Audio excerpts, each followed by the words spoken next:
Idolatria espiritual. Sermão pregado por John Wesley, com texto base em 1 João, capítulo 5, versículo 21. Filhinhos, guardai-vos dos ídolos. Amém. Existem duas palavras que ocorrem diversas vezes nesta epístola: paidia e tequinia, as quais nossos tradutores conferiram a mesma expressão, filhinhos, mas o significado delas é muito diferente. A primeira é muito propriamente atribuída, filhinhos, porque significa bebês em Cristo, aqueles que têm estado ultimamente no seu amor e são ainda fracos e instáveis nele.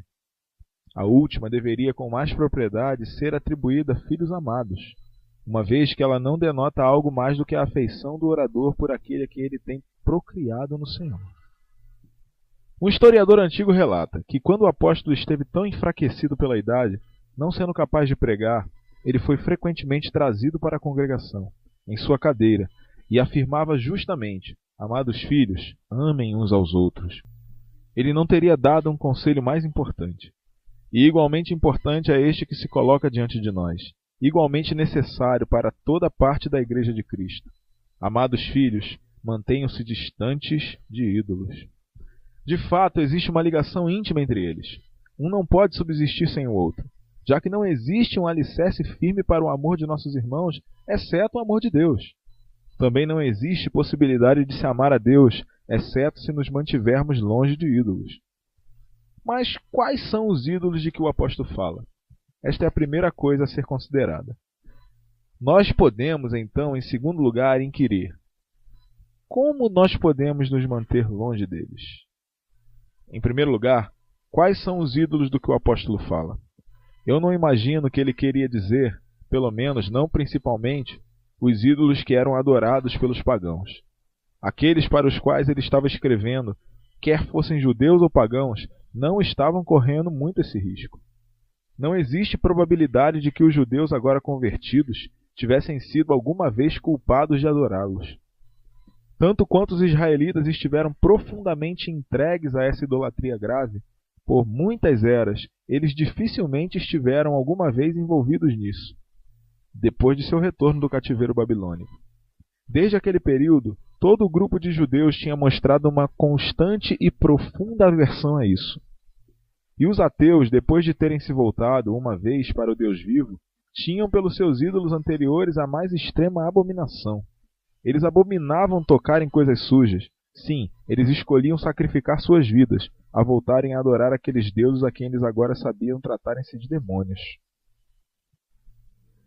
Nem nós podemos razoavelmente supor que ele fale daqueles ídolos que são agora adorados na igreja de Roma, quer anjos, ou as almas dos santos mortos, ou imagens de ouro, prata, madeira ou pedra. Nenhum desses ídolos era conhecido na igreja cristã, até alguns séculos depois do tempo dos apóstolos. Uma vez, de fato, o próprio João caiu ao chão para adorar, diante da face de um anjo, que falava com ele, provavelmente confundindo-o pela sua aparência gloriosa com o grande anjo da aliança. Mas a reprovação severa do anjo, que se seguiu imediatamente, protegeu os cristãos de imitarem aquele mau exemplo. Não faças tu isto. Por mais glorioso que eu possa parecer, eu não sou teu mestre. Eu sou conservo teu e de teus irmãos, os profetas. Adora a Deus. Apocalipse 22, 9. Colocando então os ídolos pagãos e católicos de lado, quais são esses dos quais somos aqui advertidos pelo apóstolo? As palavras precedentes nos mostram o significado desses. Este é o verdadeiro Deus. A finalidade de todas as almas que ele criou, o centro de todos os espíritos criados, a vida eterna. O único alicerce da felicidade presente, assim como da felicidade eterna. A ele, portanto, e tão somente, nosso coração é devido. E ele não irá desistir de seu título ou consentir que ele seja dado a algum outro. Ele está dizendo continuamente a todo filho do homem: meu filho, dá-me teu coração. E dar nosso coração a algum outro é idolatria clara. Assim sendo, o que quer que tire nosso coração dele ou o divida com ele é um ídolo. Ou, em outras palavras, no que quer que encontremos felicidade e que seja independente de Deus. Tome um exemplo do que ocorre quase diariamente. A pessoa que tem estado tanto tempo envolvida no mundo, cercada e fadigada com a abundância de trabalho, tendo por fim adquirido uma fortuna fácil, desprende-se de todos os negócios e se retira para o interior, para ser feliz. Feliz em quê? Para desfrutar, porque agora ela pretende dormir e passar o dia na inatividade agradável. Feliz em comer e beber o que o seu coração desejar. Talvez uma refeição mais primorosa do que aquela dos velhos romanos, que festejaram sua imaginação antes que a iguaria fosse servida, e que antes de deixar a cidade, confortaram-se com o pensamento de bacon gordo e repolho também. Feliz em modificar, desenvolver, reconstruir ou pelo menos decorar a velha mansão que ele adquiriu, e igualmente em melhorar tudo ao redor dela, os estábulos, o alpendre, os jardins. Mas neste meio tempo, onde Deus entrou? Em nenhum lugar, afinal. Ele não pensou nele. Ele não pensou mais no Rei dos Céus do que no Rei da França. Deus não estava nos seus planos. O conhecimento e amor de Deus estavam inteiramente fora de questão. Portanto, todo este esquema de felicidade no isolamento é idolatria, do começo ao fim. Se nós formos para os particulares, a primeira espécie desta idolatria é o que João denomina o desejo da carne. Nós estamos aptos a tomarmos isso em um significado mais restrito, como se ele se referisse a um dos sentidos apenas. Não é assim.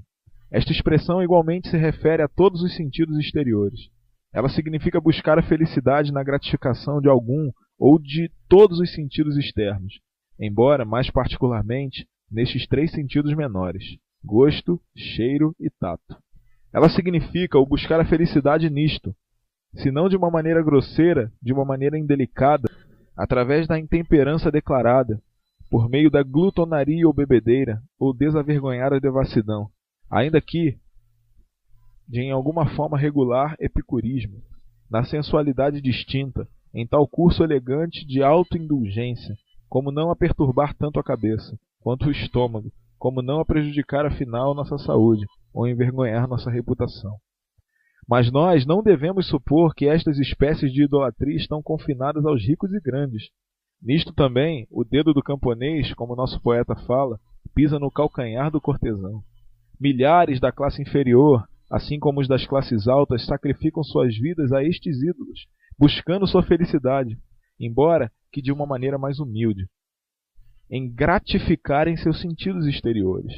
É verdade que a carne e bebida e os objetos deles são de um tipo inferior, mas eles ainda elaboram toda a felicidade que eles tanto têm, quanto buscam, e usurpam os corações que são devidos a Deus. A segunda forma de idolatria mencionada pelo apóstolo é o desejo dos olhos, ou seja, buscar a felicidade em gratificar a imaginação, utilizando-se principalmente dos olhos. Aquele sentido interno que é tão natural para os homens, quanto ver ou ouvir. Este é gratificado por tais objetos que são tão grandes e bonitos quanto incomuns. Mas, assim como para os objetos grandes, parece que eles só se agradam deles, enquanto são novos. Fôssemos observar as pirâmides do Egito, diariamente, durante um ano, que prazer elas proporcionariam então? Mais ainda, que prazer um objeto maior do que esses, o oceano, revolvendo a costa rica em moluscos, dá a alguém que esteja por tanto tempo acostumado a ele. Sim, que prazer nós recebemos, em geral, dos objetos maiores do universo, do longínquo e amplo céu azul, terrivelmente largo e maravilhosamente brilhante, com estrelas inumeráveis e luz incomensurável. Os objetos bonitos são, em geral, a próxima busca de prazeres da imaginação, as obras da natureza em particular. Assim, pessoas em todas as épocas têm se deleitado com cenas rurais e colinas e vales e quedas d'água de correntezas murmurantes. Outros têm se agradado em acrescentar arte à natureza, como nos jardins, com seus vários ornamentos. Outros com meras obras de arte, como edifícios e representações da natureza, se em estátuas ou pinturas. Muitos, igualmente, encontrar prazer nas vestimentas bonitas ou mobílias de vários tipos, mas a novidade deve ser acrescentada à beleza, assim como a grandeza, ou, logo, ela tornar-se-á insípida ao sentido.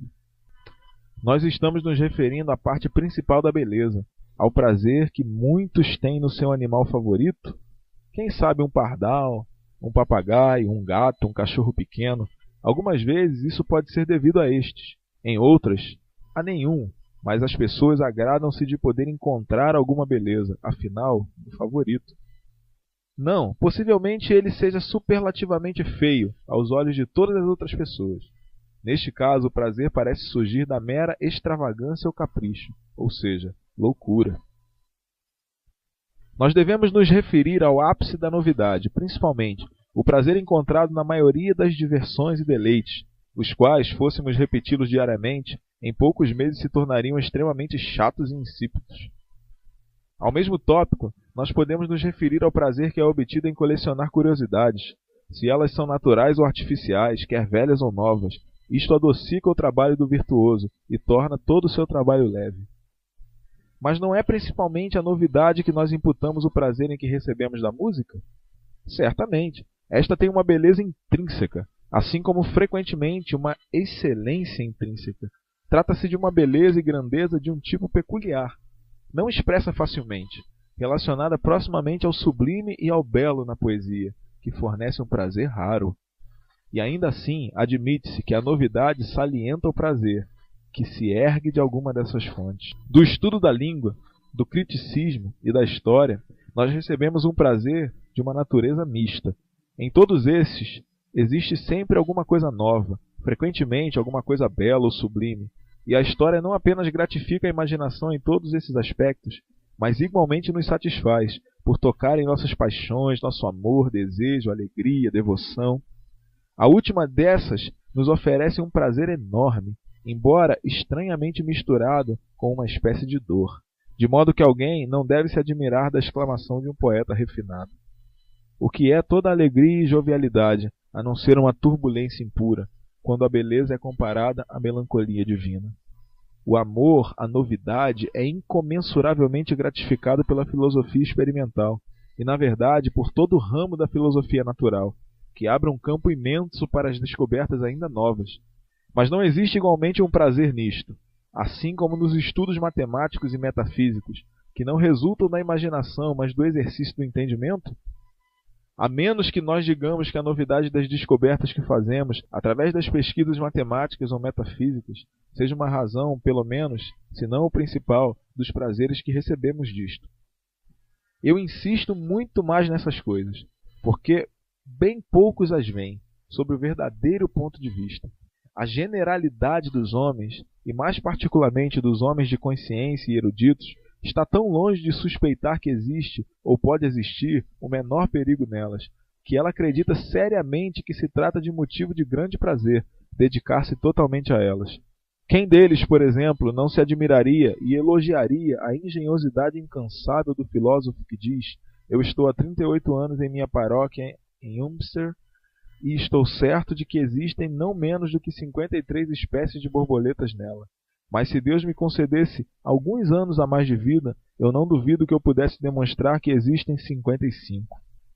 Eu admito que a maioria desses estudos tem seu uso, e que é possível usá-los sem abusar deles.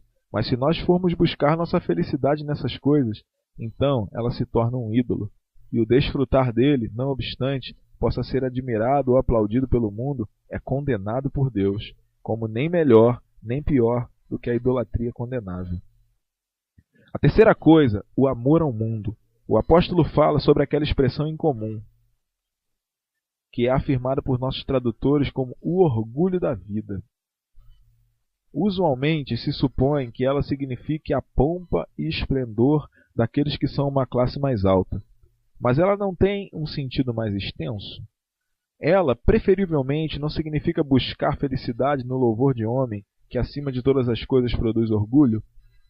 Quando isto é buscado, de uma maneira mais pomposa, pelos reis ou homens ilustres, nós chamamos de sede de glória, que é, quando é buscado de uma maneira mais simples, pelos homens comuns, nós denominamos cuidar da nossa reputação. Em termos claros, é buscar a honra do que vem de homens, em vez daquela que vem de Deus apenas. Mas o que cria uma dificuldade aqui é isso. Nós somos requeridos não apenas para não ofender a quem quer que seja, e providenciar coisas honestas aos olhos de todos os homens, mas para agradar a todos os homens para a sua boa edificação. Mas quão difícil é fazer isto com um olho único em direção a Deus. Nós devemos fazer tudo o que se nos apresenta para impedirmos que falem mal a respeito do bem que existe em nós. Sim, nós devemos valorizar uma reputação limpa, se for dado a nós apenas menos do que uma boa consciência. Mas ainda assim, se nós buscamos nossa felicidade nisto, nós seremos capazes de perecer em nossa idolatria. A quais desses tópicos precedentes o amor ao dinheiro se refere? Talvez, algumas vezes a um e algumas vezes a outro, já que ele é um meio de gratificar tanto o desejo da carne por causa do desejo dos olhos, quanto o orgulho da vida. Em qualquer um desses casos, o dinheiro é buscado com o objetivo de uma finalidade mais além. Mas ele é buscado algumas vezes por amor a ele, sem qualquer outra visão mais adicional. Alguém que seja devidamente um sovina ama e busca o dinheiro por amor a ele. Ele não busca coisa alguma além a não ser de colocar sua felicidade em adquiri-lo ou possuí-lo. Isto é uma espécie de idolatria distinta de todas as precedentes. Certamente a mais vil e mais comum idolatria que uma alma humana é capaz. Buscar felicidade tanto em gratificar este ou outro dos desejos acima mencionados é efetivamente renunciar ao Deus verdadeiro e colocar um ídolo em seu lugar. Em uma palavra, existem tantos objetivos no mundo em que os homens buscam felicidade em vez de buscarem-na em Deus, tantos ídolos em que eles colocam seus corações, tantas espécies de idolatria que eles praticam. Eu gostaria de levar ao conhecimento apenas de mais uma, embora ela, em alguma medida, possa ser incluída em diversas das precedentes. Sim, em muitos aspectos, sendo distinta de todas elas, ou seja, idolatrar a criatura humana. Sem dúvida, é da vontade de Deus que nós todos possamos amar uns aos outros.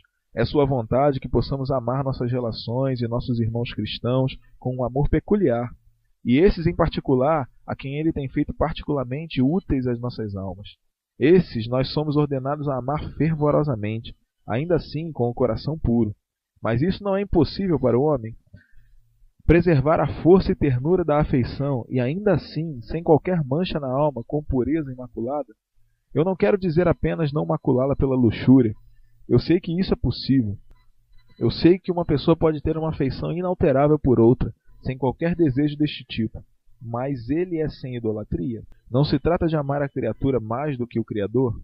Não é colocar um homem ou uma mulher no lugar de Deus, dando a eles seu coração?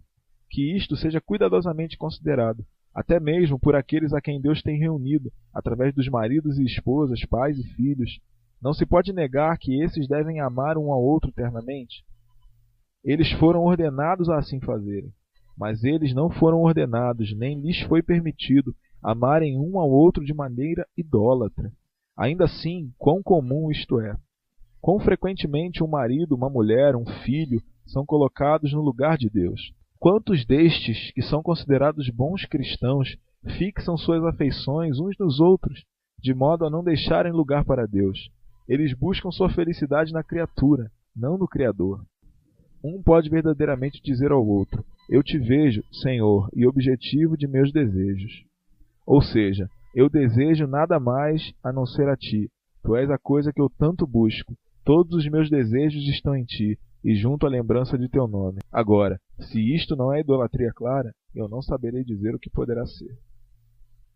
Tendo considerado largamente o que são esses ídolos, dos quais o apóstolo fala, eu vou inquirir agora o que pode ser feito mais sumariamente, como nós podemos nos precaver deles. Com este objetivo, eu aconselharia você, em primeiro lugar, a estar profundamente convencido de que nenhum deles traz felicidade, que nenhuma coisa, nenhuma pessoa debaixo do sol, não, nenhum amontoado de todos juntos pode dar alguma felicidade sólida, satisfatória a algum filho do homem.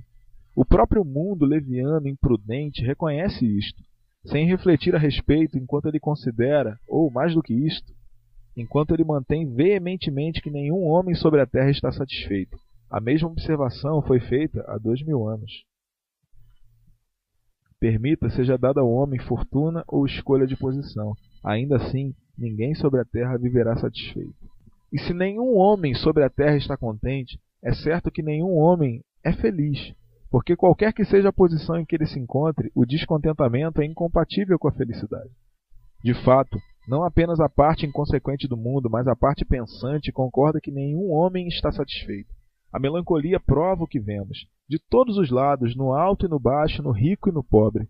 E geralmente, quanto mais entendimento eles têm, mais descontentes eles estão, porque eles sabem, com uma maior distinção, pelo que se queixam e pelo que sentem dor. É verdade que cada um tem, para usar de um jargão atual e um excelente, seu cavalinho de pau, brinquedo de criança, alguma coisa que agrada ao garoto grande, por algumas poucas horas ou dias, e nisto ele espera ser feliz.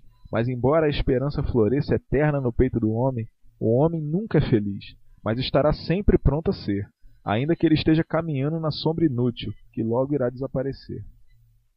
Assim sendo, aquela experiência universal nossa e de todos os novos amigos e familiares claramente prova que, como Deus fez nossos corações para si mesmo, então eles não terão descanso até que repousem nele. Até que nós nos familiarizemos com ele, nós não estaremos em paz. Como um escarnecedor da sabedoria de Deus busca sabedoria e não a encontra, assim, um escarnecedor da felicidade de Deus busca felicidade, mas não encontra. Já que você está totalmente convencido disto, eu o aconselho, em segundo lugar, a parar e considerar sobre si mesmo. Você pretende ser um tolo e um louco todos os seus dias? Já não está em tempo de cair em si? Finalmente, acorde do sono e chacoalhe o pó, liberte-se desta idolatria miserável e escolha a melhor parte. Decida-se firmemente a buscar a felicidade onde ela pode ser encontrada, onde ela não poderá ser buscada em vão. Decida-se a buscá-la no Deus verdadeiro, a fonte de toda bem-aventurança, e não se demore. Coloque em execução imediatamente o que você resolveu, vendo que todas as coisas estão prontas. Familiarize-se com ele e esteja em paz. Mas não resolva ou tente executar sua resolução confiando em suas próprias forças. Se você o fizer, você irá se frustrar extremamente. Você não será capaz de satisfazer-se com o mundo pecaminoso, muito menos com seu próprio coração pecaminoso, e menos do que tudo com os poderes da escuridão. Clame, portanto, ao forte por força. Debaixo de um profundo senso de sua própria fraqueza e desamparo, confie no Senhor Jeová, em quem está a força eterna. Eu o aconselho a clamar por ele por arrependimento, em particular, não apenas para uma consciência plena de sua impotência, mas por um senso agudo da culpa excessiva, vileza e loucura da idolatria que há tanto tempo o tem tragado. Clame por um conhecimento completo de si mesmo, de toda a sua propensão ao pecado e culpa. Ore para que você possa estar completamente revelado a si mesmo, para que você possa se conhecer como você também é conhecido. Quando você então possuir esta convicção genuína, todos os seus ídolos perderão seus encantos. E você irá se surpreender em como você pôde, por tanto tempo, curvar-se sobre essas coisas em que não se pode confiar e que tão frequentemente se afundaram debaixo de você. O que você poderia ter perguntado a seguir? Jesus, agora que eu perdi tudo, permita-me cair sobre teu peito. Tu não disseste, se tu creres, tu verás a glória de Deus? Senhor, eu poderia crer. Ajuda-me em minha descrença e me ajuda agora. Ajuda-me a entrar agora no descanso que permanece para o povo de Deus, para aqueles que deram seu coração a Ti, todo o seu coração, que receberam a Ti como seu Deus e seu tudo. Ó Tu que és mais fiel do que os filhos dos homens, cheios de graça são seus lábios. Fala para que eu possa ver a Ti, e como as sombras que fogem diante do sol, então permita que todos os meus ídolos desapareçam à Tua presença. Do momento em que você começar a experimentar isto, lute a boa luta da fé. Tome o reino dos céus com veemência. Tome-o como se ele fosse através de uma tempestade. Negue a si mesmo todo o prazer que você não está divinamente consciente que o leva para mais perto de Deus. Tome sua cruz diária. Não se importe com a dor, se ela se colocar em seu caminho. Nada é impossível ao que crê. Você pode fazer todas as coisas através de Cristo que o fortalece. Faça-o corajosamente e apresse-se para a liberdade com a qual Cristo o faz livre. Sim, siga em seu nome e no poder de sua força, até que você conheça todo o amor de Deus que ultrapassa todo entendimento. E então você terá apenas que esperar até que Ele o chame ao seu reino eterno.